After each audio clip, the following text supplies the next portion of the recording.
ചുറ്റിയുള്ള ഗുരുതരമായ പ്രശ്നങ്ങൾ അവിടെ ലൈഫിൽ പിന്നെ വരാൻ തുടങ്ങും. പണ്ട് അവർക്കുണ്ടായിരുന്ന ഭാരങ്ങളെ കൊണ്ട് കഴുത്ത് ഉളുക്കത്തില്ലായിരുന്നു. പിന്നീട് കഴുത്ത് ഉളുക്കുന്ന ഭാരങ്ങൾ വരും.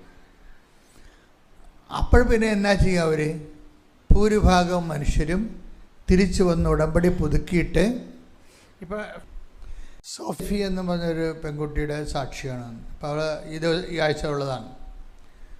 അവളെന്നാ ചെയ്തെന്ന് വെച്ച് കഴിഞ്ഞാൽ ഇതുപോലെ ഉടമ്പടി ഉഴപ്പിയിട്ടും കാര്യങ്ങളെല്ലാം ഭംഗിയായിട്ട് പോകുന്നുണ്ടായിരുന്നു. പിന്നീട് കാര്യങ്ങളെല്ലാം ഉതക്കാൻ തുടങ്ങി, കയ്യിൽ നിന്ന് വിട്ടുപോണ പോലെയായി. അപ്പോൾ അവരെന്നാ ചെയ്ത്, അവൾ രണ്ടാമത് കുമ്പസാരിച്ച് ഉടമ്പടി പുതുക്കിയിട്ട് ഈ പണ്ട് പത്രം കൊണ്ടുപോയി വെച്ചിരുന്ന സ്ഥലങ്ങളൊക്കെ ഇവൾ മറന്നുപോയായിരുന്നു. ആ പത്രം കൊടുത്തില്ല. വീടിൻ്റെ അലമാരുടെ മുകളിലും പെട്ടിയിലും അവിടെ ഇവിടെയൊക്കെ പഴയ പത്രങ്ങളങ്ങനെ ഇരിക്കുകയും. എന്നിട്ട് അവസാനം മാതാവ് ഓരോന്നേ കാണിച്ചു കൊടുക്കും. കാര്യം എന്താണ്? അതെല്ലാം കടവല്ലേ. അതാണ് വിഷയം. പത്രം നിങ്ങളുടെ കയ്യിൽ നിന്ന് പോയിട്ട് ആ പത്രം കൊടുക്കുക, അത് വേറെ വല്ല കടയിലൊക്കെ വല്ലൊക്കെ അറിയാതെ എടുത്ത് ഉടമ്പടി എടുക്കാത്തൊരു വീട്ടിൽ വല്ല ഭ്രാന്തും കാണിച്ച് പോയിട്ടുണ്ടെങ്കിൽ നിങ്ങളുടെ കാര്യത്തിൽ ഒന്നൊന്നര തീരുമാനം വരുന്നു. പണി വരുന്നുണ്ട് അവറാച്ചാന്ന് പറയത്തല്ലേ, അതുപോലെ. എന്താ കാര്യം? അത് ദൈവത്തെ ആക്ഷേപിച്ചതിന് തുല്യമാണ്. പിന്നെ ഇവർ ഇക്ഷ ഇണ്ണ എന്നൊക്കെ പറഞ്ഞ് വരക്കും. മര്യാദക്കൊന്നും വരക്കണ കാണാം, ഒരു കുഴപ്പമില്ല, വരക്കും. അപ്പം അതിന് നിങ്ങൾക്ക് മാർഗമില്ലെങ്കിൽ പിന്നെ ചെയ്യേണ്ടത് ഇരട്ടി പത്രം വാങ്ങിച്ചിട്ട് വീണ്ടും പത്രം പ്രാർത്ഥനയോടെ വിതരണം ചെയ്യുക. അത് തന്നെ ചെയ്യാതെ വേറെ മാർഗ്ഗമില്ല. അതിന് പകരം ആർക്കെങ്കിലും കാശ് കൊടുത്ത് ആശുപത്രിയിൽ പോയി പൊതിച്ചോറ് കൊടുക്കുന്നൊരു കാര്യമില്ല. എന്താണ് നിങ്ങൾ ഉഴപ്പിയത്, ആ സാധനം പൂർവാധിക ശക്തമായിട്ട് അത് തന്നെ ചെയ്യേണ്ടി വരും. സോഫിയയ്ക്ക് മാതാവ് അവൾ ഒളിച്ചു വെച്ച പത്രങ്ങളെല്ലാം സ്വപ്നത്തിൽ കാണിക്കാൻ തുടങ്ങി. അപ്പം കാര്യം ഒറ്റ നടക്ക് പോകത്തില്ലെന്ന് മനസ്സിലായില്ലേ? അവളുടെ കാര്യങ്ങളെല്ലാം അവൾ വിചാരിക്കുന്നതിനേക്കാൾ സെറ്റായിട്ട് മാതാവ് ചെയ്തു കൊടുക്കും. പക്ഷേ ഉടമ്പടിയുടെ എല്ലാ കാര്യങ്ങളും ചെയ്യിച്ചതിന് ശേഷമാണ് ചെയ്തു കൊടുക്കുന്നത്. എല്ലാ കാര്യങ്ങളും ചെയ്യിച്ചതിന് ശേഷമാണ്. ഞാൻ എപ്പോഴും ഓർക്കും, ഈ ഉടമ്പടി ഓരോരോ കൊല്ലം ചെല്ലുന്തോറും ഇപ്പം നമ്മൾ പറയണത് പലപ്പോഴും കോമൺ പബ്ലിക്കിന് മനസ്സിലാവത്തില്ല. അങ്ങനെ കൃപാസനം അനുഭവിക്കുന്ന ഒരു ആധ്യാത്മിക പ്രതിസന്ധിയാണ്. ഞങ്ങൾ ഇവിടുന്ന് പറയണ കാര്യങ്ങൾ കോമൺ പബ്ലിക്കിന് മനസ്സിലാവത്തില്ലെന്ന് വെച്ച് കഴിഞ്ഞാൽ കോമൺ പബ്ലിക്കിന് ഇപ്പോൾ ഈ ദിവസങ്ങളൊരു സാക്ഷ്യമുണ്ടായി. ഡോക്ടർ സിസിര പറയണത്, ഇതിൻ്റെ അകത്ത് ഞാൻ ഉടമ്പടി എടുത്തു കഴിഞ്ഞപ്പോൾ അവരൊരു പീഡിയാട്രിക്കാണ്, ശിശുരോഗ വിദഗ്ധയാണ്. അപ്പോൾ അവർ പറയണത് ഇതിൻ്റെ അകത്ത് കുറേ സംഭവങ്ങൾ ലോജിക്കല്ല. ഇപ്പം ഡോക്ടേഴ്സ് എങ്ങനെയാണ് കാണുന്നത്? ഡോക്ടേഴ്സ് ഒരു വിഷയത്തെ കാണുന്നത് സയൻറ്റിഫിക് ഓർ നോട്ടെന്നേ കാണത്തുള്ളൂ. അപ്പോൾ സയൻറ്റിഫിക് അല്ലാത്ത അവരുടെ ബ്രെയിൻ അങ്ങനെ കുറേ നാൾ മെഡിക്കൽ സയൻസ് പഠിച്ചു കഴിഞ്ഞപ്പോൾ, സയൻസ് ബേസിക്കായിട്ട് പഠിച്ചു കഴിഞ്ഞപ്പോൾ അവരുടെ ബ്രെയിനെല്ലാം പ്രത്യേക രീതി ടോണ്ടായി. എന്താണ്? ലോജിക്ക് കൺകർ ചെയ്യാത്ത, റീസൺ കൺകർ ചെയ്യാത്ത, യുക്തിസഹമല്ലാത്ത വിഷയങ്ങളെയെല്ലാം അവർ റിജക്റ്റ് ചെയ്യും. പക്ഷേ എപ്പോഴും നമുക്ക് വരുന്ന വിഷയം യുക്തിസഹമല്ലെന്ന്. നമുക്കിപ്പോൾ ഉപ്പ്, ചിലർ ഉപ്പ് കൊണ്ടുപോയി തളിക്കത്തില്ലേ? എവിടെയാണ്? ഇൻ്റർവ്യൂവിന് പോകുമ്പോൾ വാതിക്കൽ കൊണ്ടുപോയി കൃപാസനം ഉപ്പിട്ട് വിശ്വാസപ്രമാണം ചൊല്ലും. ചിലർ ആശുപത്രി പോകാൻ നേരത്ത് സ്കാനിങ് തുടങ്ങുന്നതിന് മുമ്പ് കൃപാസനം ഉപ്പിട്ട് ആ സ്കാനിങ്ങിൻ്റെ വാതിക്കൽ ഉപ്പ് തരിയിട്ട് വിശ്വാസപ്രമാണം ചൊല്ലും. അപ്പോൾ ഇതൊക്കെ സാക്ഷ്യം കേൾക്കുമ്പോൾ കോമൺ പബ്ലിക്കിന്, പുറത്തുള്ള ആൾക്കാർക്ക് ഇത് എന്തോ ഒരു മനുഷ്യനെ പറ്റിക്കൽ പരിപാടിയാണെന്ന് തോന്നുന്നു. അതാണ് ലോജിക്കലായിട്ട് കൺകർ ചെയ്യുന്നില്ലല്ലോ. നമ്മളിടുന്ന ഉപ്പും ഈ നടക്കാൻ പോണ സംഭവവും തമ്മിൽ കൺകർ ചെയ്യുന്നില്ല. അതുകൊണ്ടാണ് ലോജിക്കലല്ലെന്ന് പറയണത്. ലോജിക്കലല്ല. അപ്പോൾ എപ്പോഴും നമ്മൾ ശ്രദ്ധിക്കേണ്ട കാര്യം, അവസാനം ഈ ഡോക്ടർ ശിശിരയും ഇതിൻ്റെ അകത്ത് പകുതി മുക്കാലും ലോജിക്കലല്ല എന്നുള്ള ആശയമാണ് ഉണ്ടായിരുന്നത്. പക്ഷേ ഒരു പ്രോബ്ലം വരണത്, മറ്റുള്ളവർ ഇങ്ങനെ ചെയ്യുമ്പോൾ നമുക്ക് ലോജിക്കൽ അല്ലെന്ന് തോന്നിയാലും when it becomes our own personal affair, നമ്മളുടെ സ്വന്തം കാര്യമായിട്ട് ഒരു വിഷയം വരുമ്പോൾ നമ്മൾ ലോജിക്ക് നോക്കത്തില്ല, സയൻസ് നോക്കത്തില്ല, കാര്യം നടക്കുവാന്നേ നോക്കത്തുള്ളൂ. അതാണ് വിഷയം. നമ്മളുടെ മറ്റുള്ളവരുടെ കാര്യത്തിൽ അവർ ചെയ്യണ ലോജിക്കല്ല എന്നൊക്കെ പറയാം നമുക്ക്. പക്ഷെ നമ്മൾക്ക് സ്വന്തമായിട്ടൊരു വിഷയം ജീവിതത്തിൽ വരുമ്പോൾ നമ്മളെന്താണ് ചെയ്യണത്? എത്രയും വേഗം അതിൽ നിന്ന് രക്ഷപ്പെടാൻ പറ്റുമെന്ന് നോക്കത്തുള്ളൂ. അത് ലോജിക്കാണോ സയൻറ്റിഫിക്കാണോ അല്ലല്ല, ലോജിക്കല്ലേ എന്നല്ല മനുഷ്യൻ നോക്കണത്. എന്താ കാര്യം? ലോജിക്കോ സയൻറ്റിഫിക്കോ അല്ലെങ്കിൽ സെൻസിബിളോ ആണോ അല്ലേ എന്നല്ല പ്രശ്നം. രക്ഷപ്പെടുക എന്നുള്ളതാണ് അതിൻ്റെ ലോജിക്കെന്ന് പറയണത്. അതിൻ്റെ ലോജിക്ക് എന്നുള്ളത് രക്ഷപ്പെടുക എന്നുള്ളതാണ്. അപ്പോൾ അവസാനം ഇങ്ങനെ ഇരുന്ന് വെച്ച് ഡോക്ടർ ശിശിരയ്ക്ക് ഒരു വ്യക്തിപരമായ പ്രശ്നം വന്ന് അവരുടെ ആദ്യത്തെ കുഞ്ഞിന് ഒരു സിബ്ലെറ്റിനെ കിട്ടാൻ വേണ്ടി പ്രാർത്ഥിച്ച് അവർ രണ്ടാമത്തെ കുഞ്ഞിനെ പ്രഗ്നൻ്റായി. അപ്പോൾ രണ്ടാമത്തെ കുഞ്ഞിനെ പ്രഗ്നൻ്റ് ആയപ്പോൾ അതിന് കുറേ പ്രോബ്ലംസ് വന്നു. ഇവരാരാണ്? ശിശുരോഗ വിദഗ്ധയാണ് അല്ലേ? അപ്പോഴേ ഇവരുടെ കുഞ്ഞിന് പ്രശ്നം വന്നപ്പോഴേ ഈ ലോജിക്ക് അവിടെ നിന്ന് മാറും. അതാണ് എപ്പോഴും നമ്മൾ ശ്രദ്ധിക്കേണ്ടത്. ഇത് ലോജിക്കല്ല എന്ന് പറയുന്ന ആൾക്കാർക്ക് സ്വന്തമായൊരു പ്രശ്നം വരുമ്പോഴാണ് വിശ്വാസം എന്താണ്, ലോജിക്ക് എന്താണെന്ന് വ്യക്തമായിട്ട് മനസ്സിലാകണത്. മറ്റുള്ളവരെ നമുക്ക് അത് ലോജിക്കല്ല, റീസണബിൾ അല്ല എന്നൊക്കെ പറയാമെങ്കിലും നമ്മളുടെ ഒരു വിഷയമായി മാറുമ്പോൾ നമ്മളെ ഫേറ്റിനെ നമ്മൾ കൺഫ്രണ്ട് ചെയ്യും. നമ്മുടെ ഫേറ്റിന് നമ്മളുമായിട്ടൊരു അഭിമുഖം വരുന്ന ഒരു സമയത്ത് നമ്മൾ നോക്കുന്നത് അത് ആ ഉപയോഗിക്കുന്ന മെഷർമെൻ്റ് ലോജിക്കലാണോ നോൺസെൻസ് ആണോ എന്നല്ല പ്രശ്നം. രക്ഷപ്പെടുക എന്നുള്ളതായിരിക്കും അവിടെ ലോജിക്ക്. അപ്പോൾ ഈ കുഞ്ഞിന് വയറ്റിൽ കിടക്കുന്ന ഗർഭസ്ഥ ശിശുവിന് പ്രോബ്ലംസ് ഉണ്ടായി. അപ്പോൾ അങ്ങനെ വന്നപ്പോൾ ഇവരെന്നാ ചെയ്യണത്? ഇവർ നേരെ കൺവേർട്ട് ചെയ്യും. തൽക്കാലം സയൻസിനെ മാറ്റിവെക്കും. അതാണ് വിഷയം. ഇത് എന്ത് ചെയ്യും?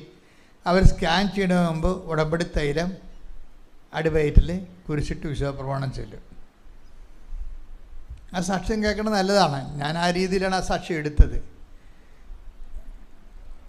അപ്പോൾ പിന്നീട് എന്ത് ചെയ്യും? പിന്നീട് പറയും, ഞാൻ സ്കാൻ ചെയ്യുന്നതിന് മുമ്പ് ഞാൻ ആ സ്കാനിങ് മെഷീൻ്റെ അവിടെ കൊണ്ടുപോയി ഉപ്പിട്ടിട്ട് വിശ്വാസപ്രമാണം ചെല്ലും. അപ്പോൾ കാര്യം പറഞ്ഞാൽ കണ്ടില്ലേ? അപ്പോൾ ടോട്ടലി സയൻറ്റിഫിക് ആൻഡ് ലോജിക്കുമായിട്ട് ഒരു ബ്രെയിൻ ടോൺ ചെയ്താലും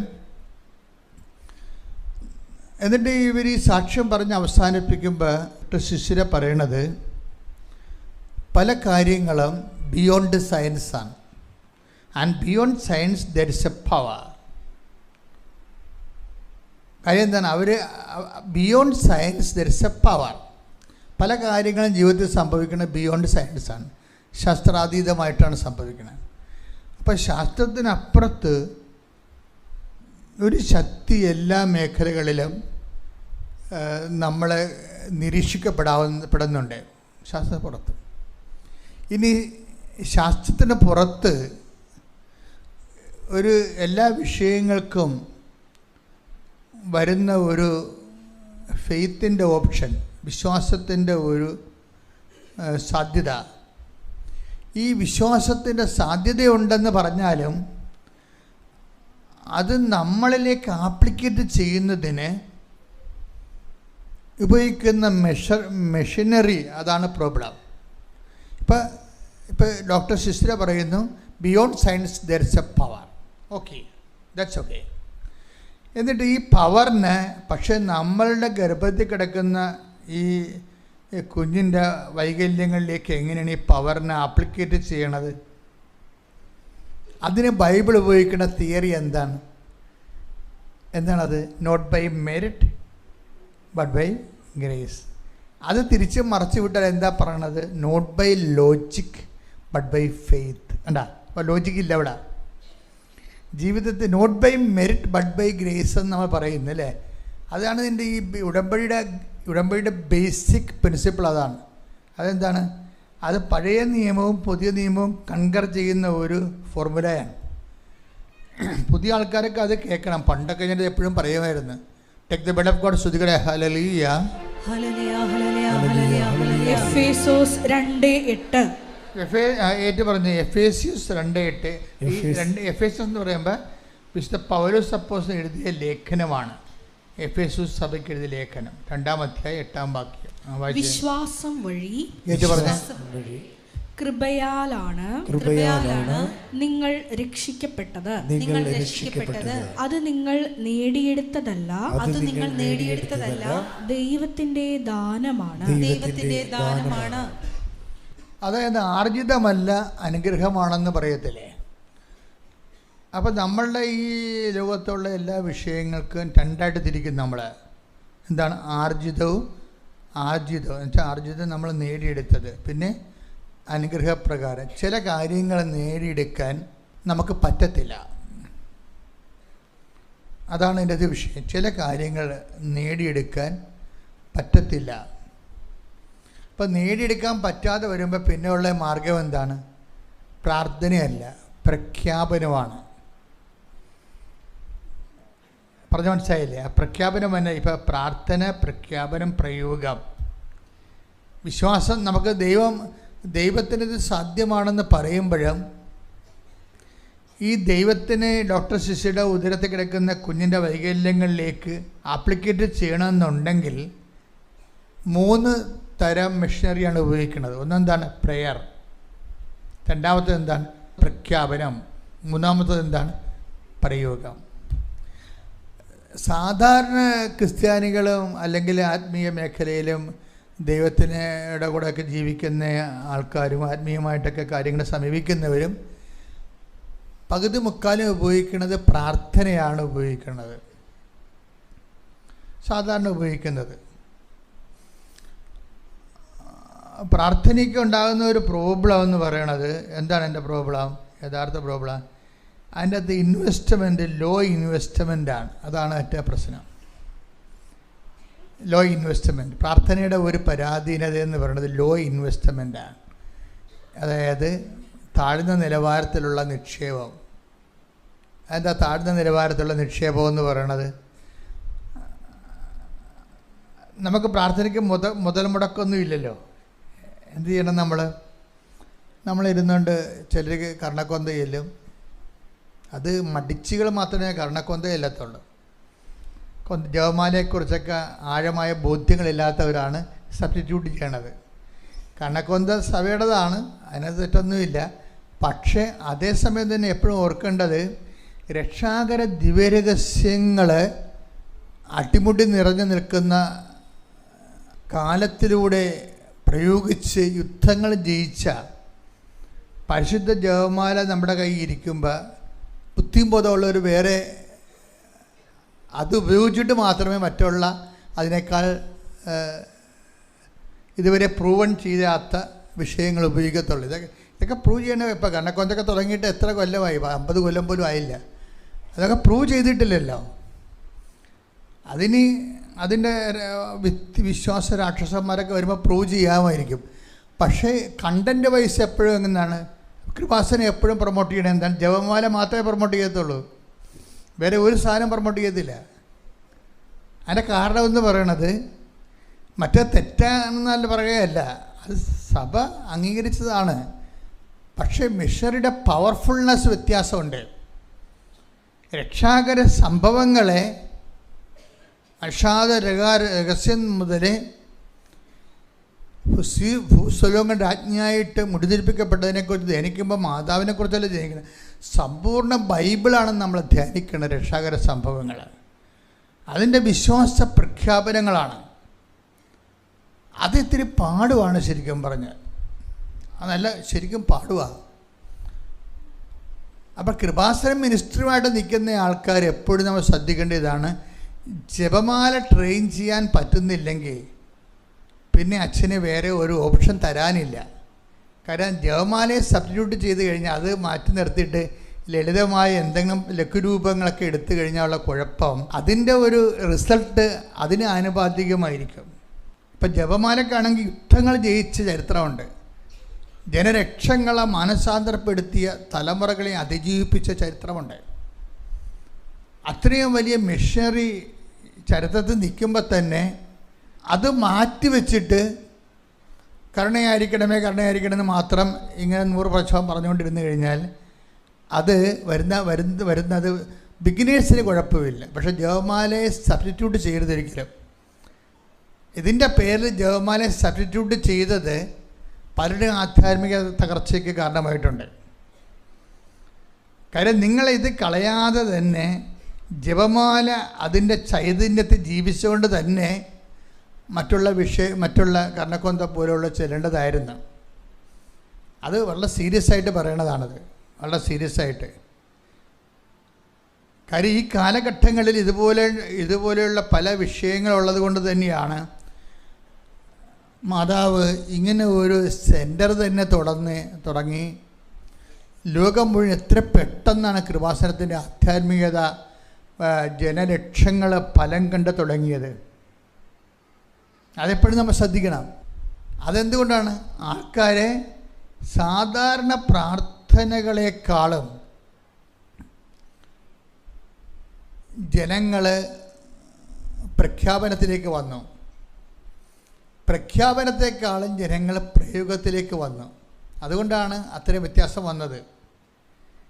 അപ്പോൾ നമ്മൾ ഓരോ കാര്യം, ഇപ്പം നിങ്ങളുടെ കയ്യിൽ ഇരിക്കുന്നത് ഉടമ്പടി തൈലമുണ്ട്, ഉടമ്പടി ഉപ്പുണ്ട്, അതൊക്കെ എന്താണ് ശരിക്കും പറഞ്ഞാൽ വിശ്വാസ പ്രയോഗങ്ങളാണ്. വിശ്വാസത്തെ ഇപ്പോൾ സിസ്റ്റർ എന്നാ പറയണത്, അവരുടെ ഡെലിവറിക്ക് മുമ്പും അവർ ഉദരത്തിൽ ഉടമ്പടി തൈലം കൊണ്ട് കുരിശ് വരച്ചിട്ടാണ് വിശ്വാസപ്രമാണം ചെയ്യുന്നത്. അപ്പോൾ നമ്മളെപ്പോഴും ചെയ്യുമ്പോൾ ഉപ്പ് തളിച്ചാലും ഉടമ്പടി തൈലം ധരിച്ചാലും അതിങ്ങനെ വെറുതെ ഇങ്ങനെ തൂത്ത് വെക്കണമല്ല പ്രശ്നം. അത് പ്രയോഗവിധിയാണ്. അത് പ്രയോഗവിധിയായതുകൊണ്ട് എന്താ ചെയ്യേണ്ടത്? അതിനെ സാധൂകരിക്കുന്ന രീതിയിലുള്ള വിശ്വാസ പ്രഖ്യാപനങ്ങളുണ്ട്. അതെന്താണ്? ഒരു പ്രഖ്യാപനത്തോടു കൂടി ഒരു വിഷയം പ്രയോഗിക്കുമ്പോഴാണ് അതിൻ്റെ ഫലം നമുക്ക് അനുഭവവേദ്യമാകുന്നത്. അതുകൊണ്ടാണ് നമ്മൾ വിശ്വാസ പ്രമാണം തെറ്റിക്കാച്ചല്ലോ അച്ഛൻ എപ്പോഴും പറയും. നിങ്ങൾ ഉപ്പിടുമ്പോഴും നിങ്ങൾ തൈലം പൂശുമ്പോഴും എന്തു ചെയ്യണം? വിശ്വാസപ്രമാണം പ്രഖ്യാപിച്ച് വിശ്വാസപ്രമാണം ചൊല്ലിക്കൊണ്ട് വേണം. പക്ഷേ വിശ്വാസപ്രമാണം ചെല്ലുമ്പോൾ അവിടെ റിസ്ക് ഉണ്ട്. എന്താ റിസ്ക്? ദൈവത്തിന് തോന്നണം നമ്മൾ വിശ്വാസം പ്രഖ്യാപിക്കണം. ഗതികേട് കൊണ്ട് 90% പേരും വിശ്വാസപ്രമാണം ചെല്ലുമ്പോൾ ദൈവത്തിന് തോന്നണില്ല. ഇത് ഏതാണ്ട് പിച്ചുമ്പയും പറയണ പോലെയാണ് ദൈവത്തിന് തോന്നണത്. അപ്പോൾ ദൈവത്തിന് തോന്നുന്നു ഇതിൻ്റെയൊക്കെ രണ്ടിൻ്റെയും ചെവി ചെമ്പരത്തിപ്പ് വെച്ചിട്ട് ഏതെങ്കിലും ആശുപത്രി കൊണ്ട് ആക്കണമെന്ന് തോന്നത്തുള്ളൂ ദൈവത്തിന്. പല ആൾക്കാരും വിശ്വാസപ്രമാണം ചെല്ലുമ്പോൾ പിച്ചുമ്പയും പറഞ്ഞ പോലെയാണ് ആൾക്കാർക്ക് ദൈവത്തിന് തോന്നണത്. അപ്പോൾ ദൈവത്തിന് തോന്നണതെന്ന് വെച്ച് കഴിഞ്ഞാൽ ഇതിനെ എത്രയും വേഗം ചെവി ചെമ്പരത്തിപ്പ് വെച്ചിട്ട് ഉളമ്പാറെ കൊണ്ട് അഡ്മിറ്റ് ചെയ്യണമെന്ന് തോന്നും. എന്താ കാര്യം? വിശ്വാസപ്രമാണം കണാകുണാന്നും പറഞ്ഞ് ചെല്ലിവിടുകയാണ്. അങ്ങനെയല്ല, വിശ്വാസപ്രമാണം യേശു കർത്താവാണെന്ന് അധരം കൊണ്ടേറ്റ് പറയുകയാണ്. ദൈവം അവനെ മരിച്ചവൾ നീർപ്പിച്ചെന്ന് ഹൃദയത്തിൽ വിശ്വസിക്കുകയാണ്. അപ്പോഴെന്താ സംഭവിക്കേണ്ടത്? അപ്പോൾ രക്ഷ പ്രാപിക്കും, ക്രിസ്തുവിനെ പ്രാപിക്കും. അപ്പം വിശ്വാസപ്രമാണം ഇല്ലാതെ നിങ്ങൾ ഈ ഉപ്പോ ഉടമ്പടി തൈലമോ ഒന്നും ചെയ്തിട്ടൊരു കഥയുമില്ല. ആ വിശ്വാസപ്രമാണം ചെല്ലുമ്പോൾ എന്താണ് വിശ്വാസപ്രമാണം ചെല്ലാൻ കാരണം? അതിൻ്റെ കാരണം എന്താണ്? അത് രക്ഷയുടെ സമവാക്യമാണ്. റോമ 10:9 ആകയാൽ യേശു കർത്താവാണ് എന്ന് അധരം കൊണ്ട് ഏറ്റുപറയുകയും ദൈവം അവനെ മരിച്ചവരിൽ നിന്ന് ഉയർപ്പിച്ചു എന്ന് ഹൃദയത്തിൽ വിശ്വസിക്കുകയും ചെയ്താൽ നീ രക്ഷ പ്രാപിക്കും. അപ്പൊ രക്ഷ പ്രാപിക്കുക എന്നുള്ളതാണ് ഈ വിഷയം. ഒരു വിഷയത്തിൽ നമ്മളുടെ കയ്യിൽ നിന്നൊരു വിഷയം പോയാൽ നമ്മുടെ കയ്യിൽ നിന്നൊരു വിഷയം പോയി, രോഗിയായി, സുഖപ്പെടണില്ല, സാമ്പത്തികമായി കടമായി, ജപ്തിയായി, ജീവിതം കയ്യിൽ നിന്ന് പോയി. ജീവിതം കയ്യിൽ നിന്ന് പോയാൽ പിന്നെ എന്താ ചെയ്യണത്? അഡീഷണൽ സ്ട്രെങ്ത് ആണൊരു വ്യക്തിക്ക് വേണ്ടത്. അതിന് അഡീഷണൽ സ്ട്രെങ്ത്, ജീവിതം തിരിച്ചു പിടിക്കാനുള്ള അഡീഷണൽ സ്ട്രെങ്ത്. ജീവിതം കയ്യിൽ നിന്ന് പോയാൽ ജീവിതം തിരിച്ചു പിടിക്കാനുള്ള എക്സ്ട്രാ എനർജി എന്ന് പറഞ്ഞാൽ എന്താണ്? അത് ഈ റോമ 10:9 എന്താണ്? യേശു കർത്താവാണ്. ഏറ്റു പറഞ്ഞേ, യേശു കർത്താവാണ് എന്ന് അധരം കൊണ്ട് ഏറ്റുപറയുകയും ദൈവം അവനെ മരിച്ചവരിൽ നിന്ന് ഉയർപ്പിച്ചു എന്ന് ഹൃദയത്തിൽ വിശ്വസിക്കുകയും ചെയ്താൽ നീ രക്ഷ പ്രാപിക്കും. ഇപ്പൊ രക്ഷ നമ്മുടെ ജീവിതം കയ്യിൽ നിന്ന് പോയെന്ന് കാണുമ്പോൾ പിന്നെ രക്ഷപ്പെടാനുള്ള മാർഗം എന്താ? റോമ 10:9. റോമ 10:9 ഫോർമുല എന്താണ്? 1, യേശു കർത്താവാണെന്ന് അധരം കൊണ്ട് ഏറ്റു പറയണം. പിന്നെ എന്താ പറഞ്ഞേ? യേശു കർത്താവാണെന്ന് അധരം കൊണ്ട് ഏറ്റു പറയണം. യേശു കർത്താവാണെന്ന് അധരം കൊണ്ട് ഏറ്റു പറയണം. അപ്പം നമ്മൾ ഏറ്റു പറയേണ്ടത് എന്താണ്? ഏറ്റു പറയേണ്ടത് എന്താ? യേശു കർത്താവാണെന്ന്. ജീവിത പ്രശ്നം വരുമ്പോൾ ആരാണ് കർത്താവായിരിക്കണത്? രോഗം കലശലായി കഴിഞ്ഞാൽ ആരാണ് കർത്താവാകണത്? രോഗാണുക്കളായിരിക്കും, ബാക്ടീരിയ, വൈറസൊക്കെ അല്ലേ? അതാണ്. ഇതുപോലെ സാമ്പത്തികം തകർന്നു കഴിഞ്ഞാലും ഇതുപോലെ തന്നെ വരൂ. വേറെ നമ്മുടെ കർത്തൃത്വം വേറെ ആൾക്കാർ, വേറെ പവേഴ്സ് ഏറ്റെടുക്കും. ഇനി ഈ നെഗറ്റീവ് പവേഴ്സിനെ ഡീത്രോൺ ചെയ്യാനുള്ള ഒരു ഫോർമുലയാണ് എന്താണ്? ഈ നെഗറ്റീവ് പവേഴ്സിന് മേൽ പവർ കൊടുത്തിരിക്കുന്നതാണ് ക്രിസ്തു. അതാണ് ബൈബിൾ പറയണത്, ദൈവം സമസ്തവും. 15:27 ദൈവം സമസ്തവും അധീനമാക്കി തന്റെ പാദത്തിന് കീഴാക്കിയിരിക്കുന്നു. അപ്പൊ യേശു എങ്ങനെയാണ് കർത്താവായെന്നാണ് 1 Corinthians 15:26 പറയണത്. എങ്ങനെയാണ്? ദൈവം സമസ്തവും, നമ്മുടെ രോഗവും ക്ഷീണവും കടങ്ങളും വഴക്കും എല്ലാ തരത്തിലും നെഗറ്റീവ് പവേഴ്സും, കുടുംബത്തിനും മന്ത്രവാദം, എല്ലാ സംഭവവും ദൈവം സമസ്തവും പറഞ്ഞ് ദൈവം സമസ്തവും അവൻ്റെ പാദത്തിൻ്റെ കീഴിലാക്കിയിരിക്കുന്നു. അപ്പോഴേ ക്രിസ്തു കർത്താവാകണത് അങ്ങനെയാണ്. അപ്പം നമ്മൾ എന്താ ചെയ്യണത്? യേശു കർത്താവാണെന്ന് അധരം കൊണ്ട് നമ്മൾ ഏറ്റുപറയുകയാണ്. അപ്പം യേശു കർത്താവാണെന്ന് അധരം കൊണ്ട് ഏറ്റുപറയുമ്പോൾ നമ്മുടെ മുമ്പിലുള്ള ഏറ്റവും അതർ ഗോഡ്സിനെ ഡിസ്പെൽ ചെയ്യണതാണ് പിന്നീടൊരു ഓപ്ഷനുള്ളത്. അതർ ഗോഡ്സിനെ നമ്മൾ ഡിസ്പെൽ അതർ ഗോഡ്സ് എന്ന് പറഞ്ഞാൽ വേറെ ദൈവങ്ങൾ എന്ന് പറയുമ്പോൾ നിങ്ങളവർക്ക് ഇവിടെ ഹിന്ദുക്കൾ ഇരിപ്പുണ്ട്, മറ്റു തരത്തിലുള്ള പല ആൾക്കാർ ഇരിപ്പുണ്ട്. ഞാൻ ആ മതപരമായിട്ട് വേറെ ദൈവമെന്ന് പറയുകയല്ല. ഞാനിവിടെ അതർ ഗോഡ്സ് എന്ന് പറയുമ്പോൾ മനുഷ്യൻ ദൈവത്തേക്കാൾ പ്രാധാന്യം കൊടുക്കുന്ന പൊന്ന്, അതുപോലെ തന്നെ പണം, ചിലരുമായിട്ടുള്ള ബന്ധങ്ങൾ, ചില വ്യക്തികൾ. ഇത് നമ്മൾ എന്തുകൊണ്ടാണ് ഇതുപോലെയുള്ള വ്യക്തികൾക്ക്, ആത്മീയ കാര്യങ്ങൾക്ക് ബൈബിളല്ലാതെ വേറെ വ്യക്തികൾ നമ്മളെ ഉപദേശിക്കാൻ നിങ്ങൾ അനുവദിക്കരുത്. എന്താ കാര്യം?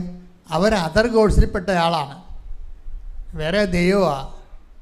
കാരണം ദൈവത്തിനെ ഡീത്രോൺ ചെയ്തിട്ട് ഇവർ ദൈവമല്ലാത്തതിനെ ദൈവമായിട്ട് വെച്ചുകൊണ്ട് ആണ് നിങ്ങളെ അതിലേക്ക് അടുപ്പിച്ചുകൊണ്ടിരിക്കുന്നത്.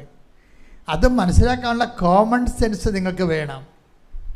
അപ്പോൾ യേശു കർത്താവാണെന്ന് അധരം കൊണ്ട് ഏറ്റു പറയുമ്പോൾ യേശുവിൻ്റെ സ്ഥാനത്ത് പ്രാധാന്യം വരുന്ന പല വ്യക്തികളെയും സംഭവങ്ങളെയും പ്രസ്ഥാനങ്ങളെയും ഗുഡ് ബൈ പറയണം. അതാണ് വിഷയം. അതൊരു വേർപാട് ജീവിതമാണ്. ഈ യേശുവിനെ സ്വീകരിക്കുന്നതിന് നല്ല വേർപാട് വേണ്ടി വരും. യേശുവിനെ സ്വീകരിക്കുന്നത്. അല്ലാതെ അതുകൊണ്ട് ഈശോ തന്നെ പറഞ്ഞിട്ടുണ്ട്, ദൈവത്തെയും മാമോനെയും ഒരുമിച്ച് സേവിക്കുക സാധ്യമല്ല. അതാണ് വിഷയം. Take the word of God. ശ്രുതിക്കട്ടെ ഹല്ലേലൂയ, ഹല്ലേലൂയ, ഹല്ലേലൂയ, ഹല്ലേലൂയ, ഹല്ലേലൂയ. യേശുവേ നന്ദി, ഹല്ലേലൂയ, ഹല്ലേലൂയ, ഹല്ലേലൂയ, ഹല്ലേലൂയ, ഹല്ലേലൂയ. മത്തായി 6:24. മത്തായി 6:24. രണ്ട് യജമാനന്മാരെ സേവിക്കാൻ രണ്ട് യജമാനന്മാരെ സേവിക്കാൻ ആർക്കും സാധിക്കുകയില്ല. ഒന്നുകിൽ ഒരുവനെ ദ്വേഷിക്കുകയും അപരനെ സ്നേഹിക്കുകയും ചെയ്യും. അല്ലെങ്കിൽ ഒരുവനെ ബഹുമാനിക്കുകയും അപരനെ നിന്ദിക്കുകയും ചെയ്യും. ദൈവത്തെയും മാമോനെയും സേവിക്കാൻ നിങ്ങൾക്ക് സാധിക്കുകയില്ല. അപ്പോൾ ഇതേ വിഷയം എന്ന് വെച്ച് കഴിഞ്ഞാൽ ഇവിടെ ഒരു പ്രോബ്ലം വരണത്, ദൈവത്തെ സേവിച്ചാൽ മാമോന് വലിയ പ്രശ്നങ്ങളൊന്നുമില്ല. പക്ഷെ മാമോനെന്ന് പറയുന്ന ഇതര ദൈവം, അതായത് ആ ദൈവത്തിൻ്റെ സ്ഥാനത്ത് വരുന്ന ഫേക്ക് ഗോഡ്, പൊയ് ദൈവം, അത് പവറാകാം, ചില വ്യക്തികളാകാം, ചില നിരീശ്വര സങ്കല്പമുള്ള ആൾക്കാരാകാം. ഇപ്പം നിൻ്റെ ഭർത്താവ് കുമ്പസാരിക്കണില്ല, അയാളൊരു ഫേക്ക് ഗോഡാണ് ശരിക്കും പറഞ്ഞാൽ. അയാൾ എന്തുകൊണ്ട് കുമ്പസാരിക്കണില്ല? പിന്നെ ആത്മീയ കാര്യങ്ങൾ അയാൾ പറയുന്നത് നിങ്ങൾക്ക് സ്വീകാര്യമല്ല ശരിക്കും പറഞ്ഞാൽ. നിൻ്റെ ഭർത്താവ് നീ പറഞ്ഞിട്ടും കുമ്പസാരിക്കണില്ല. ഇനി നിൻ്റെ ഭർത്താവിനോട് കുമ്പസാരിക്കണമെന്ന് പറയാനുള്ള ധൈര്യം നിനക്കില്ല. അപ്പോൾ ആരാണ് നീ സേവിക്കണത്? അവിടെയാണ് വിഷയം വന്നത്. നിൻ്റെ ഭർത്താവിനോട് കുമ്പസാരിക്കും മനുഷ്യ എന്ന് പറയാനുള്ള ഗട്ട്സ് നിനക്കില്ല. അപ്പം നീ അയാളുടെ തിന്മകളെ നീ അറിയാതെ അംഗീകരിക്കുന്നു. ഇനി അയാളെ കുമ്പസാരിച്ചാലും കുഴപ്പമില്ല, നിനക്ക് പുലിവാൻ ഉണ്ടാക്കാതിരുന്നാൽ മതിയെന്നുള്ള ഒരു അഡ്ജസ്റ്റ്മെൻറ്റിലാണ് നീ പോണത്. മനസ്സിലായില്ലേ? അയാളെ കുമ്പസാരിച്ചാലും കുഴപ്പമില്ല, വീട്ടിൽ കുഴപ്പം ഉണ്ടാക്കാതിരുന്നാൽ മതി, ആ ഒരു ധാരണയിലാണ്. അപ്പം നിലപാടെന്താണ്? ഈശോയുടെ നാമത്തെ പ്രതി വീട്ടിൽ ഇത്തിരി കുഴപ്പമുണ്ടായാലും കുഴപ്പമില്ല, ക്രിസ്തുവിന് വേണ്ടി ഒരു നിലപാടെടുക്കാൻ നിനക്ക് കഴിയണം. അതാണ് വിഷയം വരണത്. ഇതെന്ന് പറഞ്ഞാൽ എന്തുകൊണ്ടാണ് ഇങ്ങനെ വരണമെന്ന് വെച്ച് കഴിഞ്ഞാൽ, ഈ ഒരുമിച്ച് സേവിക്കുക സാധ്യമല്ല എന്ന് പറയുന്ന നിലപാടിൽ നിന്നാണ്. ദൈവത്തെയും ദൈവം അല്ലാത്തതിനെയും ഒരുമിച്ച് സേവിക്കുക സാധ്യമല്ല. അപ്പോൾ ഉടമ്പടി എന്ന് പറയുമ്പോൾ നിങ്ങൾ കൊണ്ടുവന്ന് ഉപ്പ് കൊണ്ടുവന്ന് എവിടെയെങ്കിലും സ്കാനിങ് ബോർഡിൻ്റെ താഴെ കൊണ്ടുവന്ന് വിട്ട് വിശ്വാസപ്രമാണം ചെല്ലണ ചെറിയ പ്രയോഗം മാത്രമല്ല, അതൊരു നിലപാടാണ്. ദൈവത്തിന് നിങ്ങളുടെ നിലപാടിലാണെന്ന് ദൈവത്തിന് തോന്നിയാൽ, നിങ്ങളെ ഉടമ്പടിയുടെ പവർ നമ്മൾ എംപവർ ചെയ്യണത് പലപ്പോഴും നിലപാടിലൂടെയാണ്. ഒരാളിൻ്റെ നിലപാട് ഉടമ്പടിക്ക് പ്രധാനം കൊടുത്തുകൊണ്ടുള്ള ഒരു ജീവിതമാണെങ്കിൽ അതൊരു നിലപാടാണ്. കഴിഞ്ഞ ദിവസങ്ങളിൽ ഒരു സാക്ഷ്യമുണ്ട്, അതായത് ബിജു കൊല്ലം. അയാളുടെ സാക്ഷ്യം എന്ന് പറഞ്ഞാൽ അന്നേരം ഒരു ഫോറസ്റ്റ് ഓഫീസറാണ്. നമുക്ക് എംപവറിങ്ങോ കിട്ടിയോ ശാക്തീകരിക്കപ്പെട്ടോ എന്നറിയണമെങ്കിൽ ചില ഇഷ്യൂസ് ഡെവലപ്പ് ചെയ്ത് വരുമ്പോൾ എടുക്കുന്ന നിലപാടിലാണത് വരുന്നത്. അത് നിലപാടാണെന്ന് ഞാൻ പറഞ്ഞില്ലേ. ഇപ്പോൾ കുംഭവരട്ടി എന്നും പറഞ്ഞ് നമുക്ക് ഒരു എക്കോ ടൂറിസം സെൻ്ററുണ്ട്, തമിഴ്നാട്ടിലാണ്, നമ്മുടേതാണ്.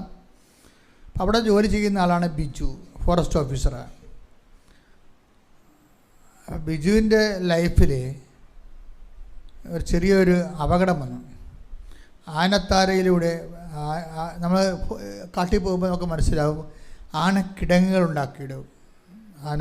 ആനകൾക്ക് പ്രവേശിക്കാൻ പറ്റാത്ത രീതിയിൽ വലിയ ട്രെഞ്ചുകൾ ഉണ്ടാക്കിയിടും.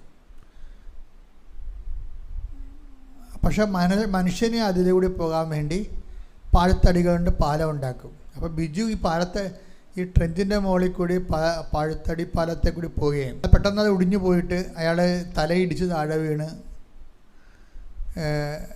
അയാളുടെ കേൾവി പോയി. 1.5 ഡെസിബൽ കേൾവി പോയി. അപ്പോൾ ഡോക്ടർ പറഞ്ഞ് ഇനി പറ്റത്തില്ല, ഇനി ഓപ്പറേഷൻ വേണം എന്ന് പറഞ്ഞ്. ഓപ്പറേഷൻ കിട്ടിയാലും ഇത് കേൾവി കിട്ടുമെന്ന് അറിയത്തില്ലെന്ന് പറയും. അപ്പോൾ ബിജു പറയും, ആലപ്പുഴ ഒരു ഡോക്ടറുണ്ട്, ഓപ്പറേഷൻ ഇല്ലാതെ സുഖപ്പെടുത്തണമെന്ന്. അതാണ് വിഷയം, അതാണ് നിലപാടെന്ന് പറയുന്നത്. ആരെയാണ് ഉദ്ദേശിക്കണത്? കൃപാസന മാതാവിനെ ഉദ്ദേശിക്കുന്നത്. അതാണ് വിഷയം.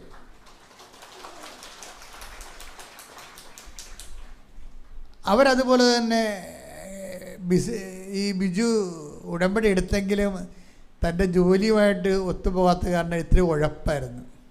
അത് ഉഴപ്പാണെന്ന് ബിജുവിന് അറിയാമായിരുന്നു, ഉടമ്പടി ഉഴപ്പിയാണ് പോണതെന്ന്. അപ്പോൾ ബിജു ഈ കൈ ചെവിയും പൊത്തി വെച്ചുകൊണ്ട് ഇവിടെ വന്ന് എന്നുവെച്ചാൽ മാതാവിനോട് പറഞ്ഞ് എനിക്ക് പണി തന്നല്ലേ എന്ന് ചോദിച്ച്. കാര്യം പുള്ളിക്കറിയാം പുള്ളി ഉടമ്പടി ഉഴപ്പിയ ആളാണെന്ന്. പക്ഷേ പോയി കഴിഞ്ഞപ്പോൾ പിറ്റേ ദിവസം ടെസ്റ്റ് ചെയ്തപ്പോൾ ഡോക്ടർ പറഞ്ഞ് ഓപ്പറേഷൻ്റെ ആവശ്യമില്ലെന്ന് പറഞ്ഞു. എന്നിട്ട് കേൾവി തിരിച്ചു വന്ന് ഒരു ഓപ്പറേഷൻ ഇല്ലാതെ, ചികിത്സയില്ലാതെ അമ്മ കേൾവി തിരിച്ചു കൊടുത്തു. എന്നിട്ട് ഈ പ്രൊഫഷനിലേക്ക് പോവുകയാണ്. അപ്പോൾ പെട്ടെന്ന് കുംഭവാർട്ടിയിൽ മലവെള്ളം പൊങ്ങി ഒത്തിരി പേര്, ടൂറിസ്റ്റുകൾ ഒത്തിരി ഒഴുകിപ്പോയി. ചിലരെ കാണാനില്ലാതെ ഭയങ്കര ദുരന്തം സംഭവിച്ചു. അപ്പോൾ ഇവിടെ വയർലെസ്സിൽ അത് കിട്ടി. ഇയാൾ അവിടുന്ന് ആ സ്ഥലത്തേക്ക് റഷ് ചെയ്ത് എത്തിയപ്പോൾ ആൾക്കാരെ കാണാനില്ല, കുറേ പേരെ.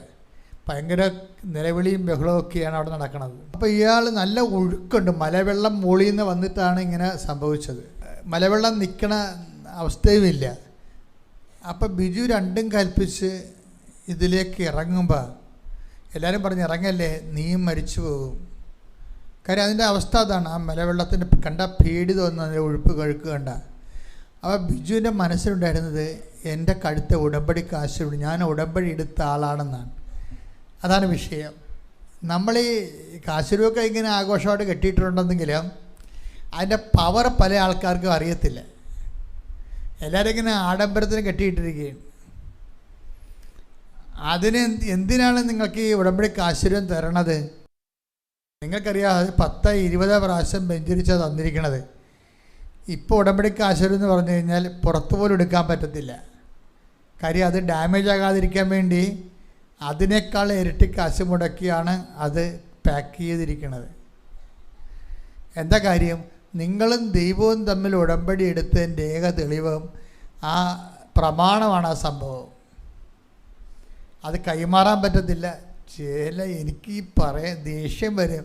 അതായത് ഒരു ആകാശഭൂമി അറിയാൻ പാടില്ലാത്ത ചേടുത്തിമാരൊക്കെ വന്ന് ഉടമ്പടി എടുത്തിട്ട് ഈ കാശിനെ കൊണ്ട് മകൾക്ക് കൊടുത്തിട്ടുണ്ട്. ആ കാണ്ടാമൃഗത്തിനും അറിയത്തില്ല, ഈ കാണ്ടാമൃഗത്തിനും അറിയത്തില്ല ഉടമ്പടി എന്താണെന്ന്. ഇതൊന്നും കൈമാറാൻ ചെയ്യാൻ പറ്റുന്നതല്ല ശരിക്കും പറഞ്ഞാൽ. അത് നമ്മൾ ഉടമ്പടി എടുത്തതിൻ്റെ പ്രമാണമാണത്.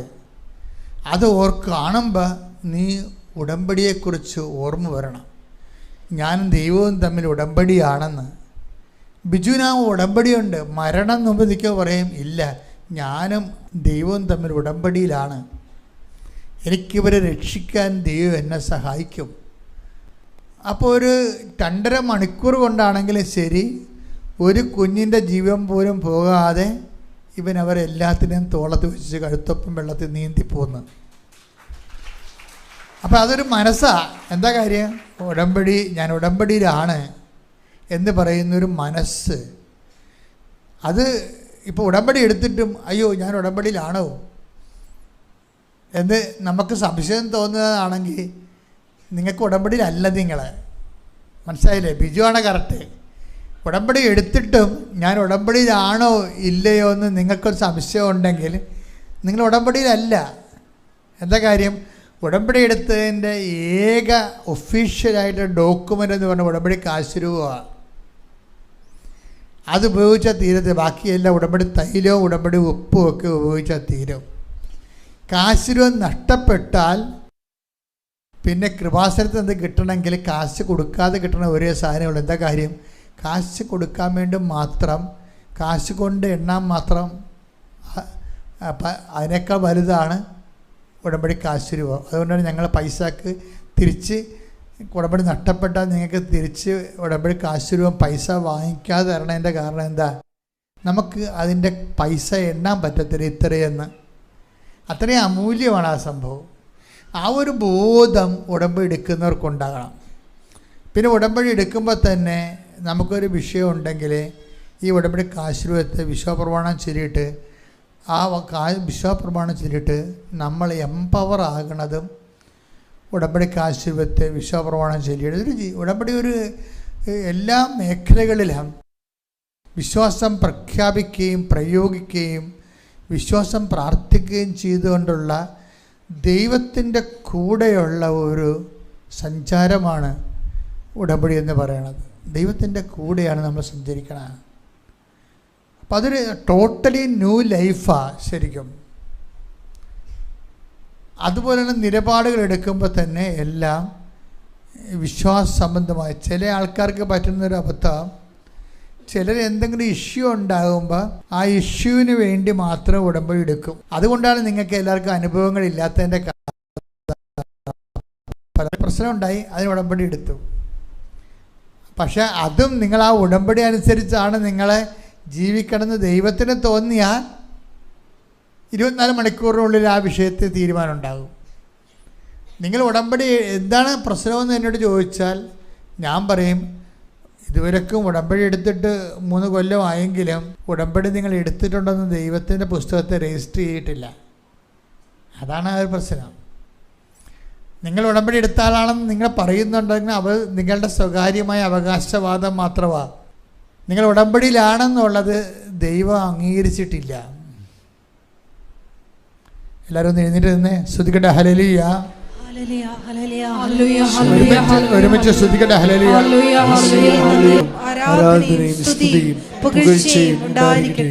ഇരിക്കുക. അപ്പോൾ നമ്മൾ കണ്ടുകൊണ്ടിരുന്ന വിഷയം ഇതാണ്. നമുക്കൊരു പവർ ലോസ് ചെയ്യുന്ന സമയത്ത് നമ്മൾ ശക്തി ക്ഷയിക്കണ സമയത്ത് ശക്തി ധരിക്കുന്നതിന് 3 ഉപാധികളാണ് ബൈബിളിലുള്ളത്. ശക്തി ധരിക്കുക. ഒന്നെന്താണ്? പ്രാർത്ഥന, പിന്നെ പ്രഖ്യാപനം, പിന്നെ പ്രയോഗം. ഈ പ്രഖ്യാപനത്തിലാണ് 2 കാര്യങ്ങളുള്ളത്. ഏതൊക്കെയാണത്? ഉടമ്പടി കാശുരൂപവും, അതായത് നമ്മൾ പരസ്യമായിട്ട് ഇട്ടുണ്ടാക്കുകയല്ലേ, അത് പ്രഖ്യാപനമാണ്. പ്രഖ്യാപനം എന്ന് പറയുമ്പോൾ എപ്പോഴും ഒരു സമൂഹത്തിൻ്റെ മുമ്പിലാണ് നമ്മൾ പ്രഖ്യാപിക്കുന്നത്. അതാണ് നമ്മളിത് പരസ്യമായിട്ട്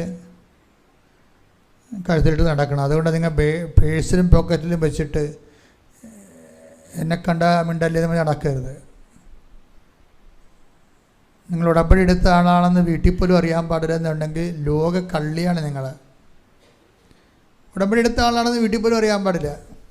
അതിൻ്റെ അടുത്ത് എന്താണ്?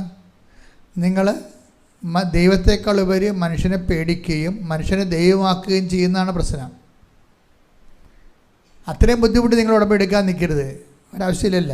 ദൈവത്തെ പറ്റിക്കലല്ലേ അത്. അതായത് നിങ്ങൾ പ്രഖ്യാപിക്കുന്ന വിശ്വാസത്തെ സത്യസന്ധത വേണം. എങ്ങനെ പ്രഖ്യാപനത്തിൽ എന്താ വേണ്ടത്? മനുഷ്യർ വേണം പ്രഖ്യാപിക്കാൻ. അത് രഹസ്യമായിട്ട് ഒറ്റയ്ക്ക് ചെയ്യുന്ന കാര്യമല്ല. എന്താണ് അതിൻ്റെ വചനം? ഏതാണ്? മനുഷ്യരുടെ മുമ്പിൽ. എടുത്ത വചനം എടുത്തേ. മത്തായി 10:32. മനുഷ്യരുടെ മുമ്പിൽ എന്നെ ഏറ്റുപറയുന്നവനെ എന്റെ സ്വർഗസ്ഥനായ പിതാവിന്റെ മുമ്പിൽ ഞാനും ഏറ്റുപറയും. ഈ പ്രഖ്യാപനത്തിനുള്ള വാക്ക് എന്താണ്? ഏറ്റുപറച്ചിൽ എന്നുള്ള വാക്കാണ്. എന്താണ് ഏറ്റുപറയണത്? വിശ്വാസമാണ് ഏറ്റുപറയണത്. ആരാണ് ഏറ്റുപറയണത്? യേശുവിനെയാണ് ഏറ്റുപറയണത്. യേശു ആരാണെന്ന് ഏറ്റുപറയണത്? യേശു കർത്താവാണെന്നാണ് ഏറ്റുപറയണത്. മനസ്സിലായില്ലേ? ഇത്തരം കാര്യത്തിൽ വ്യക്തത ഉണ്ടാകണം കാര്യങ്ങൾ. രണ്ടാമത് ഈ ഏറ്റുപറച്ചിൽ വരുന്നത് പത്ര വിശ്വാസ പ്രഖ്യാപനത്തിൻ്റെ ഭാഗമാണ്. പ്രയോഗമല്ല, പ്രാർത്ഥനയുമല്ലത്, പ്രഖ്യാപനമാണ്. അതുകൊണ്ടാണ് നിങ്ങൾ അതിന് പകരം പത്രം കൊടുക്കുന്നതിന് പകരം നിങ്ങൾ വേറെ പൊതിച്ചോറ് കൊടുക്കാൻ പറ്റിയാൽ നടക്കത്തില്ലേ സംഭവം. നിങ്ങൾ സ്വന്തമായിട്ട് ടെസ്റ്റ് സബ്സ്റ്റിറ്റ്യൂട്ട് ചെയ്യണതാണ്. ജനിച്ചത് കള്ളത്തരത്തിലാണ്, ജീവിച്ചതും കള്ളത്തരത്തിലാണ്. ദൈവത്തിന് പണി കൊടുക്കാൻ വേണ്ടിയാണ് ഉടമ്പടി എടുത്തിരിക്കുന്നത്. അങ്ങനെ ചെയ്യരുത്. അതെന്ന് വെച്ച് കഴിഞ്ഞാൽ പത്രം കൊടുക്കുന്നതിൻ്റെ ഉദ്ദേശം എന്താ? നമ്മൾ ഏറ്റുപറയുകയാണ്, വിശ്വാസം ഏറ്റുപറയുകയാണ്. വിശ്വാസം ഏറ്റുപറയുമ്പോൾ ആരെയാണ്? യേശു കർത്താവാണെന്നാണ് ഏറ്റുപറയണത്. സോഫിക്ക് മാതാവ് അവൾ ഒളിച്ചു വെച്ചിരുന്ന എല്ലാ പത്രങ്ങളും എടുത്ത് 6-ാം മാസം കൊടുപ്പിക്കും. കാര്യം എന്താ? അത് കടവാണ്. അതാണ് ഞാൻ നിങ്ങളോട് പറഞ്ഞത്. നിങ്ങൾ അങ്ങനെ വല്ല കടവാണെന്നുണ്ടെങ്കിൽ നിങ്ങൾ അത്രയും സംഭവങ്ങൾ എടുത്ത് വാങ്ങിച്ച് തിരിച്ചു കൊടുക്കേണ്ടി വരും. കാര്യത്തിൽ ഇതിൻ്റെ അകത്ത് കണ്ണടച്ച് ഇരുട്ടാക്കാനൊന്നും പറ്റത്തില്ല. ചില ജന്മന കള്ളികളും കള്ളന്മാരുണ്ടല്ലോ, അവർ ദൈവത്തെ പോലും പറ്റിപ്പ് കാണിക്കും. അങ്ങനെ ചെയ്യരുത്. അവരതൊക്കെ ഒളിച്ചു വെച്ചിട്ട് വേറെ രീതിയിലൊക്കെ ടെസ്റ്റ് ചെയ്തിട്ട് അവതരിപ്പിക്കും. ഇത് ഉടമ്പടി റിലേഷനല്ലേ? ഉടമ്പടി അത് ശരിക്കും നെഗറ്റീവായിട്ട് ബാധിക്കും. അപ്പോൾ വയറ്റിപ്പഴപ്പിന് വേണ്ടി ദൈവത്തിന് പണി കൊടുക്കാൻ വന്നത് കാരണം ദൈവം തിരിച്ച് പണിയുകയും ചെയ്യും. അത് എന്തിനാണ് ഇല്ലാത്ത പണിക്ക് നടക്കുന്നത്? അപ്പോൾ ചെയ്യാനുള്ള സത്യസന്ധമായിട്ട് ചെയ്യണം, സത്യസന്ധമായിട്ട്. അപ്പോൾ ദൈവത്തിന് തോന്നണം നമ്മൾ ഉടമ്പടിയിലാണെന്ന്. അതാണ് മെയിൻ സംഭവം. ദൈവത്തിന് തോന്നണം നമ്മൾ ഉടമ്പടിയിലാണെന്ന്. നമ്മുടെ നിലപാടുകളും നയങ്ങളും സമീപനങ്ങളും എല്ലാം കൊണ്ട് നമ്മളൊരു ഉടമ്പടിയിൽ, ദൈവമായിട്ട് ഉടമ്പടിയിലാണെന്ന് തോന്നണം. അതുകൊണ്ടാണ് ഒരിക്കലും വഴക്കുകളൊക്കെ ഉണ്ടാകും. വഴക്കുകളൊക്കെ ആൾക്കാർ തമ്മിലുണ്ടാകും. പക്ഷെ നമ്മൾ നമ്മുടെ ഭാഗം ക്രമീകരിക്കാൻ വേണ്ടി അതിനേക്കാൾ വലിയ വഴക്കമുണ്ടാക്കി ആ രീതിയിൽ പഴയതുപോലെ ജീവിക്കാൻ പറ്റത്തില്ല. നിങ്ങളൊരു വഴക്ക് ചിലപ്പോൾ തോറ്റ് മറ്റുള്ളവർ വിചാരിക്കും അവർ പറയണത് ശരിയാണ്. കാര്യം അവർക്ക് സ്വരം ഉണ്ടല്ല, അവർ സ്വരം എടുത്ത് നമ്മളെ തോപ്പിച്ചായിരിക്കും. അപ്പം ശരിയാണെന്ന് വിചാരിക്കും. അവർ പറഞ്ഞത് ശരിയല്ലെന്ന് പറയാൻ വേണ്ടി നമ്മളും അവരെ തോപ്പിക്കാൻ വേണ്ടി അതേ മെഷീനറി ഉപയോഗിക്കാൻ പറ്റത്തില്ല. കാര്യം ഇതെല്ലാം കണ്ടുകൊണ്ടിരിക്കുന്ന ദൈവമാണ് നമുക്ക് പ്രതിഫലം നൽകണത്. രഹസ്യത്തിൽ അറിയുന്ന പിതാവ് നിങ്ങൾക്ക് പ്രതിഫലം നൽകും. Take the word of God. ശ്രുതിക്കട്ടെ ഹല്ലേലൂയ.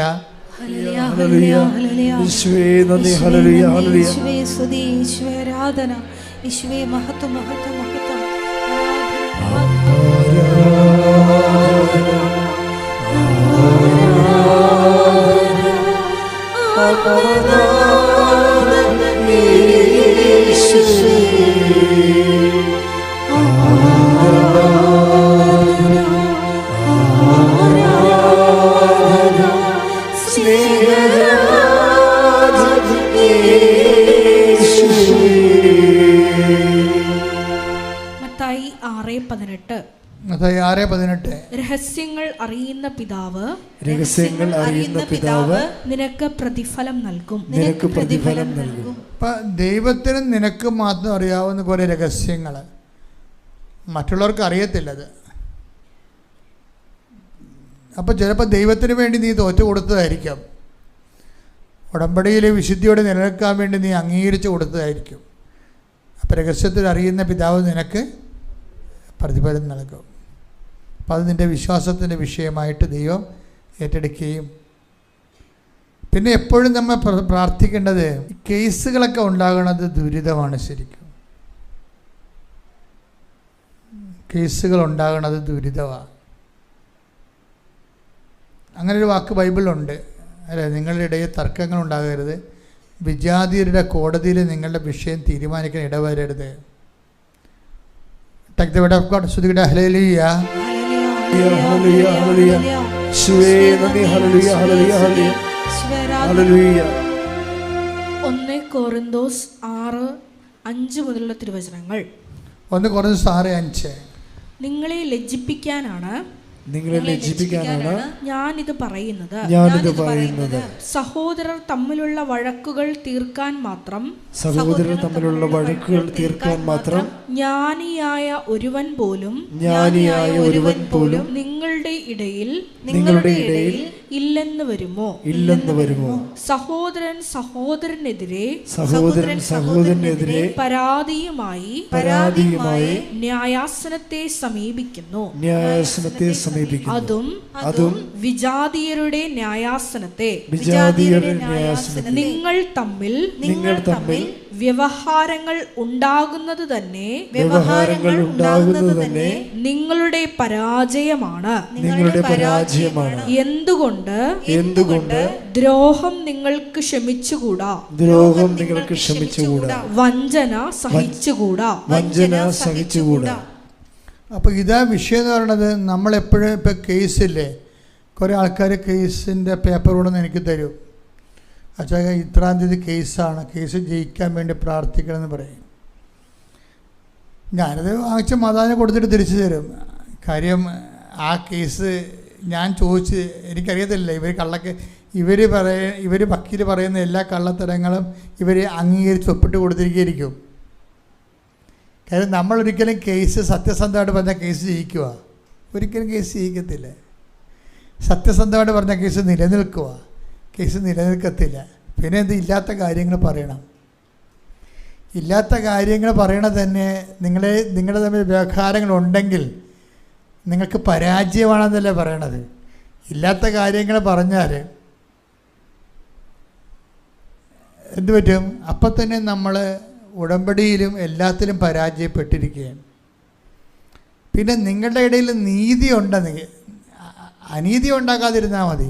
നീതി ഉണ്ടെങ്കിൽ നിങ്ങൾ കേസുമായി മുന്നോട്ട് പോകാം. നീതി ഇല്ലെങ്കിൽ നിങ്ങൾ കേസുമായി മുന്നോട്ട് പോകരുത്. നിങ്ങളുടെ നീതി ഉണ്ടെങ്കിൽ, ഇപ്പോൾ ഭർത്താവിനിടയ്ക്ക് വാങ്ങിച്ച സ്വർണം നിങ്ങൾ പറയണ 50 പവൻ തന്നെന്ന് പറയും. ഞാൻ 50 പവനും കൊണ്ടാണ് വന്നത്, 50 ലക്ഷം രൂപയെന്ന് പറയും. നിങ്ങൾക്കറിയാം നിങ്ങളെല്ലാം കൂടി 20 പവനേ ഉണ്ടായിരുന്നുള്ളെന്ന്. കേസ് ഇപ്പോൾ വക്കീൽ പറയണ 20 പവൻ എന്നാ ഉണ്ടാകാനാ, അതുകൊണ്ട് നിങ്ങൾ 50 എന്ന് എഴുതാൻ പറയും. അപ്പോൾ ആരാണ് ഈ ആളും വന്ന് ഉടമ്പടി എടുത്തിട്ടുണ്ട്. വക്കീൽ പറഞ്ഞിട്ടാണ്. ഇപ്പോൾ വക്കീലാണ് അവിടെ കർത്താവ്, യേശു അല്ല. അവിടെ വിഷയം വന്നിരിക്കുന്നത് യേശു കർത്താവാണെന്ന് പറയുമ്പോൾ യേശുവിൻ്റെ സ്ഥാനത്ത് തീരുമാനം എടുക്കാൻ സഹായിച്ച കള്ളക്കർത്താക്കന്മാരുണ്ട്. അവരോട് ഗുഡ് ബൈ പറയേണ്ടി വരും. എന്താ കാര്യം? വക്കീലിനെ കുറ്റം പറഞ്ഞൊരു കാര്യമില്ല, അയാളുടെ പയറ്റിപ്പഴപ്പാണത്. അതങ്ങനെ പറഞ്ഞാലേ കേസ് നിൽക്കത്തുള്ളൂ. പക്ഷെ അങ്ങനെ പറഞ്ഞാൽ നീ നിൽക്കത്തില്ല. എന്താ കാര്യം? നീ 50,000 രൂപയ്ക്ക് ദൈവത്തിന് ഒറ്റിക്കൊടുത്ത് കള്ളത്തരം പറഞ്ഞിട്ട് അനുഗ്രഹം മേടിക്കാൻ വേണ്ടി ഉടമ്പടി ചെയ്ത് അടിച്ചു മാറ്റാൻ മറുപറയെ വന്നിരിക്കുന്ന ആളാണ്. ദൈവത്തിന് അറിയത്തില്ലേ? അപ്പം നീ കേസ് ജയിച്ചാലും ജീവിതകാലം മുഴുവൻ തോറ്റ ഇഫക്റ്റാണ് വരാൻ പോണത്.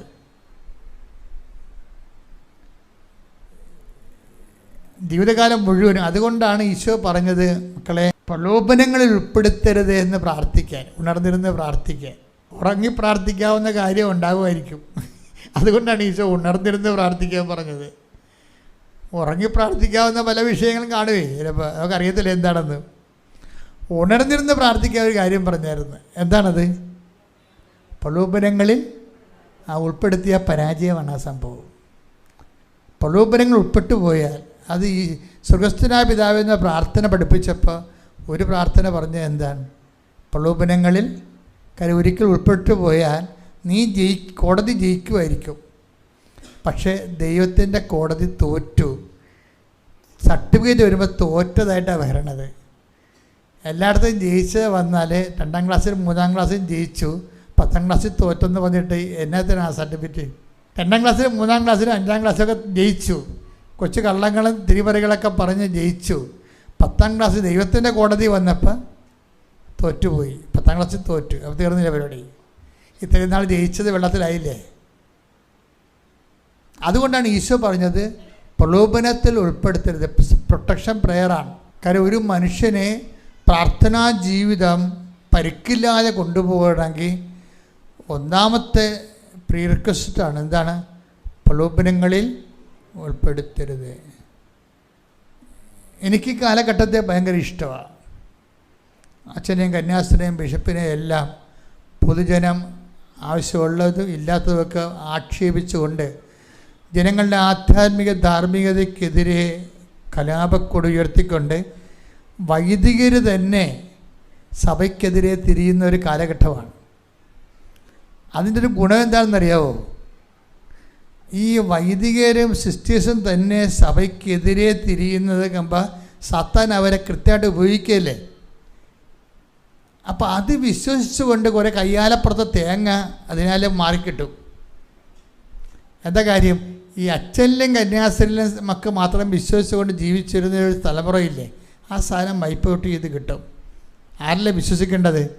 അതൊക്കെ മനുഷ്യന്മാർ ചിലപ്പോൾ ശരിയുമാകും തെറ്റുമാകും. ശരി തെറ്റാണെന്ന് കേസിൽ കുറ്റവാമുക്തനാക്കിയ ആൾക്കാരെ വീണ്ടും കുറ്റവാളിയാക്കാൻ വേണ്ടി സഭയുടെ ഉള്ള ആൾക്കാർ തന്നെ ശ്രമിക്കുമ്പോൾ ആ അരൂപി നീതിയുടെ ആണെന്ന് പറയുമെന്നുണ്ടെങ്കിലും ഫലത്തിൽ സഭയെ ഡാമേജ് ചെയ്യുന്ന കാരണം സഭയെ ഡാമേജ് ചെയ്തുകൊണ്ടാലും ഒരു നീതി ഉണ്ടാക്കണം. ആർക്ക് വേണ്ടിയാണ്? അവർക്ക് വേണ്ടിയല്ലേ, സഭയ്ക്ക് വേണ്ടിയല്ലല്ല.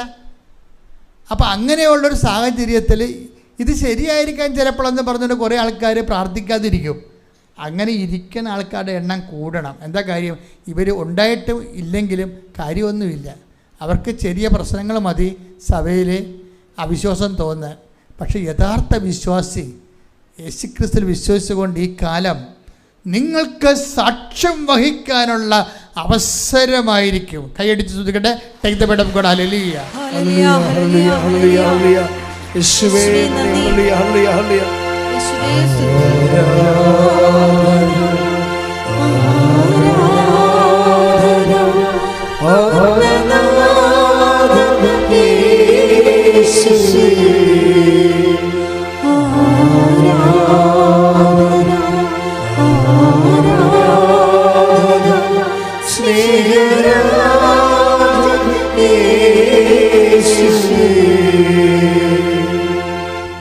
മർക്കോസ് 13:9. മർക്കോസ് 13:9. അവർ നിങ്ങളെ ന്യായാധിപ സംഘങ്ങൾക്ക് ഏൽപ്പിച്ചു കൊടുക്കും. അപ്പോൾ അതാണല്ലോ ഇപ്പം സംഭവിക്കുന്നത്. അവർ നിങ്ങളെ ന്യായാധിപ സംഘങ്ങൾക്ക് ഏൽപ്പിച്ചു കൊടുക്കും. സിനഗോഗുകളിൽ വെച്ച് നിങ്ങളെ പ്രഹരിക്കും. ദേശാധിപതികളുടെയും രാജാക്കന്മാരുടെയും മുമ്പാകെ എനിക്ക് സാക്ഷ്യം നൽകാൻ നിങ്ങൾ നിൽക്കും. ഇതൊക്കെ നിങ്ങൾക്ക് സാക്ഷ്യം നൽകാനുള്ള അവസരമായിരിക്കും.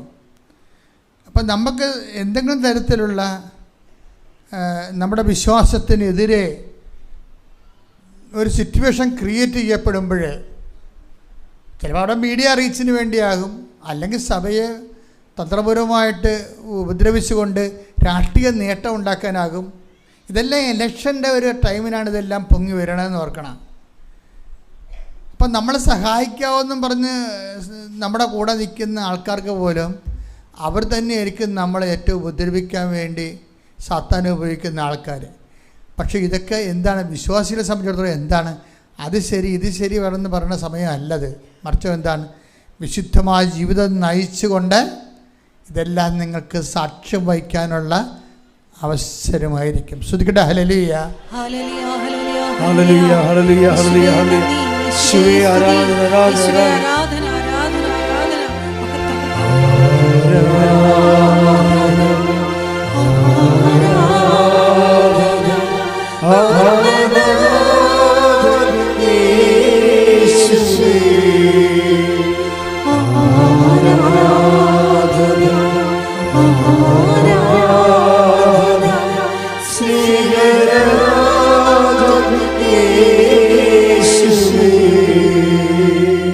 എല്ലാവരും എഴുന്നേൽക്കുക.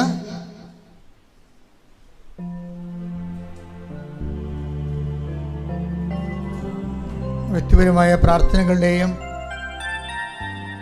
ജീവിത സമർപ്പണ പ്രാർത്ഥനകളുടെയും സമയമാണ്.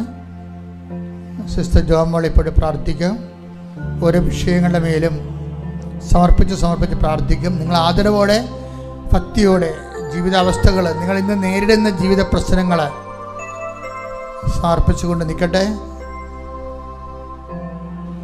പരിശുദ്ധ പരമാ ദിവ്യ കാരുണ്യത്തിന് നേരവും ആരാധനയും സ്തുതിയും പുകഴ്ചയും ഉണ്ടായിരിക്കട്ടെ. പരിശുദ്ധ പരമാ ദിവ്യ കാരുണ്യത്തിന് നേരവും ആരാധനയും സ്തുതിയും പുകഴ്ചയും ഉണ്ടായിരിക്കട്ടെ. പരിശുദ്ധ പരമാ ദിവ്യ കാരുണ്യത്തിന് നേരവും ആരാധനയും സ്തുതിയും പുകഴ്ചയും ഉണ്ടായിരിക്കട്ടെ. നമുക്കെല്ലാവർക്കും കൃപാസനം പ്രത്യക്ഷീകരണ മധ്യസ്ഥ പ്രാർത്ഥന ഏറ്റുചൊല്ലി പ്രാർത്ഥിക്കാം.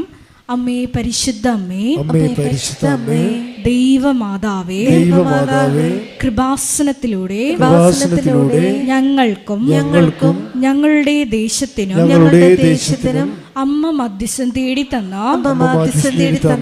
എല്ലാ അനുഗ്രഹങ്ങൾക്കും കൃപകൾക്കും ഞങ്ങളിപ്പോൾ ഹൃദയം നിറഞ്ഞ നന്ദി പറയുന്നു. സ്തുതിച്ചു പ്രാർത്ഥിക്കാം. ഹല്ലേലൂയ, ഹല്ലേലൂയ. നാളിതുവരെ ഞങ്ങൾക്ക് ലഭിച്ച എല്ലാ കൃപകൾക്കും അനുഗ്രഹങ്ങൾക്കും നന്ദി പറയുന്നു. Hallelujah, hallelujah. മഹത്വം, മഹത്വം. ആരാധന, ആരാധന. പിതാവേ നന്ദി, പിതാവേ മഹത്വം, പിതാവേ ആരാധന.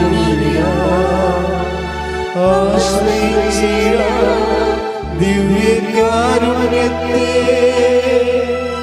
ആരാധിച്ചിടാം, താടുവണങ്ങിടാം, ആശ്രയിച്ചിടാം ദിവ്യകാരുണ്യത്തെ.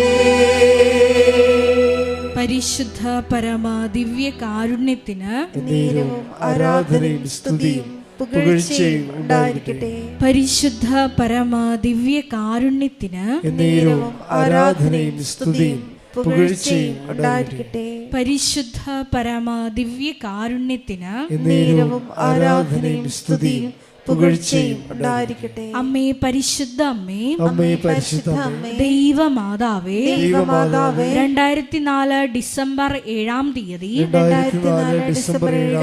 ഉച്ച കഴിഞ്ഞ് 2:30 കൃപാസനത്തിൽ സംഭവിച്ച അമ്മയുടെ പ്രത്യക്ഷപ്പെടലിനെ കുറിച്ച്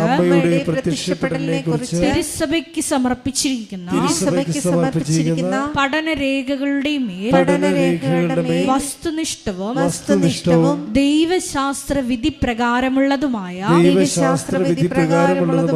അന്വേഷണ പഠനങ്ങൾ നടത്തി ആ പ്രത്യക്ഷപ്പെടലിലൂടെ പ്രകടമായ ദൈവമാതാവിന്റെ പ്രത്യേക കരുതലും സംരക്ഷണവും വെളിപ്പെടുത്തുന്ന പീഡിതരുടെ ആശ്വാസവും പ്രവാചകന്മാരുടെ രാജ്ഞിയും വാഗ്ദാനത്തിന്റെ പേടകവും പ്രപഞ്ച പ്രകൃതിയുടെ മാതാവുമായ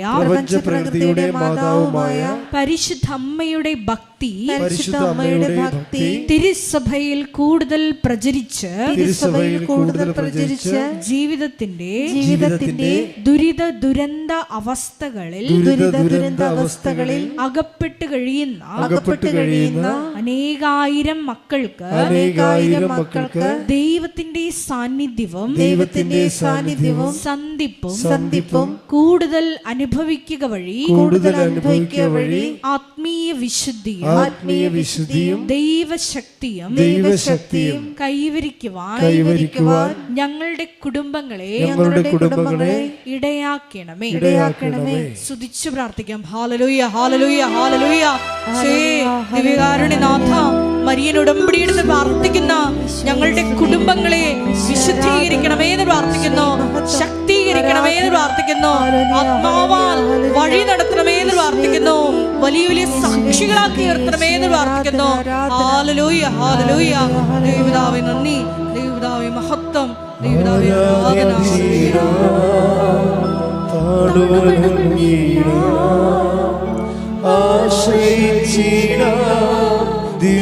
ദിവ്യകാരുണ്യത്തെ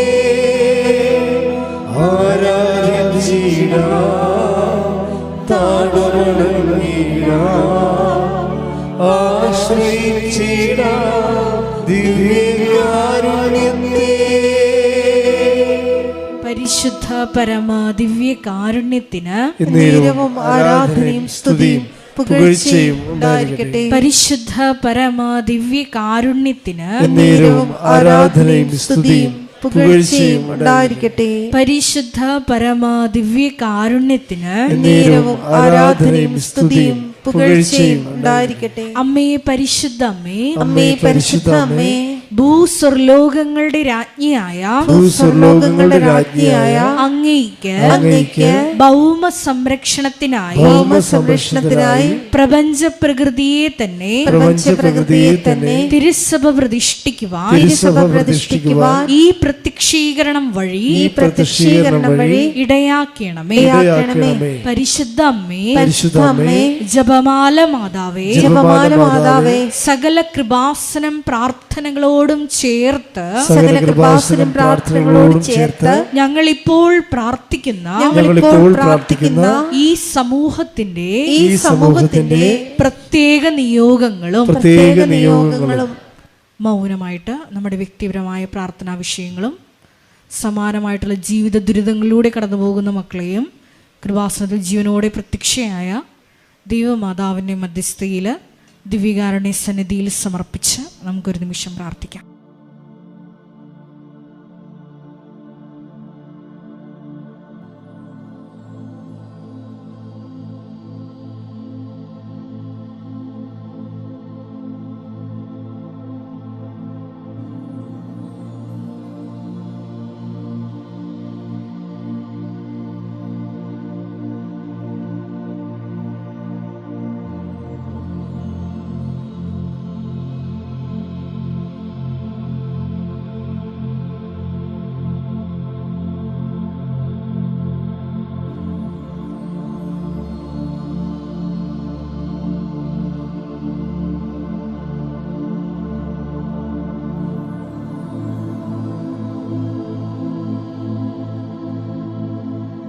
അമ്മയുടെ പ്രത്യക്ഷീകരണത്തിന്റെ ഈ അനുഗ്രഹവേളയിൽ ഞങ്ങൾക്ക് സാധിച്ചു തരുവാൻ കനിയണമേ. ആമേൻ. സ്തുതിച്ചു പ്രാർത്ഥിക്കാം. ഹല്ലേലൂയ, ഹല്ലേലൂയ, ഹല്ലേലൂയ, ഹല്ലേലൂയ. ഒരിക്കൽ കൂടി നാളിതുവരെ കൃപാസനത്തിൽ വന്ന് മരിയൻ ഉടമ്പടിയെടുത്ത് പ്രാർത്ഥിച്ചു പോയിട്ടുള്ള മുഴുവൻ മക്കളെയും, ഓൺലൈനായി ഉടമ്പടിയെടുത്ത് പ്രാർത്ഥിക്കുന്ന മക്കളെയും, ലൈറ്റ് ക്യാൻഡിൽ പ്രയർ വഴിയായിട്ടും അവർ ഡെയിലി ബ്രെഡ് പ്രാർത്ഥനയിലൂടെയും എല്ലാം തങ്ങളുടെ നിയോഗങ്ങൾ സമർപ്പിക്കുന്ന ഓരോ മക്കളുടെയും വ്യക്തിപരമായ ആവശ്യങ്ങളെ ഞങ്ങൾ ഈ അൾത്താരയിൽ സമർപ്പിച്ച് പ്രാർത്ഥിക്കുന്നു. ഏറെ പ്രത്യേകമായിട്ട് ജീവിത ദുരിതങ്ങളിലൂടെ കടന്നു പോകുന്ന മക്കളുടെ പ്രത്യേകമായ നിയോഗങ്ങളെ ഈ അൾത്താരയിൽ സമർപ്പിച്ച് പ്രാർത്ഥിക്കുന്നു. ഗുരുതരമായിട്ടുള്ള രോഗാവസ്ഥകളിലൂടെ കടന്നു പോകുന്ന മക്കളെ ഈ അൾത്താരയിൽ സമർപ്പിച്ച് പ്രാർത്ഥിക്കുന്നു. കടഭാരത്താൽ വലയുന്നവരെയും, ജോലി ഇല്ലാതെ വിഷമിക്കുന്നവരെയും, വിവാഹബന്ധം പിരിഞ്ഞു നിൽക്കുന്നവരെയും, മക്കളില്ലാതെ വിഷമിക്കുന്ന ദമ്പതികളെയും, കുഞ്ഞു മക്കളെയും പ്രത്യേകമായിട്ട് സമർപ്പിച്ച് പ്രാർത്ഥിക്കുന്നു. ഈശോയുടെ ശക്തി എല്ലാ മേഖലകളിലും ഈ ആരാധനയുടെ യോഗ്യതയാൽ പ്രകടമാക്കണമേ എന്ന് പ്രാർത്ഥിക്കുന്നു.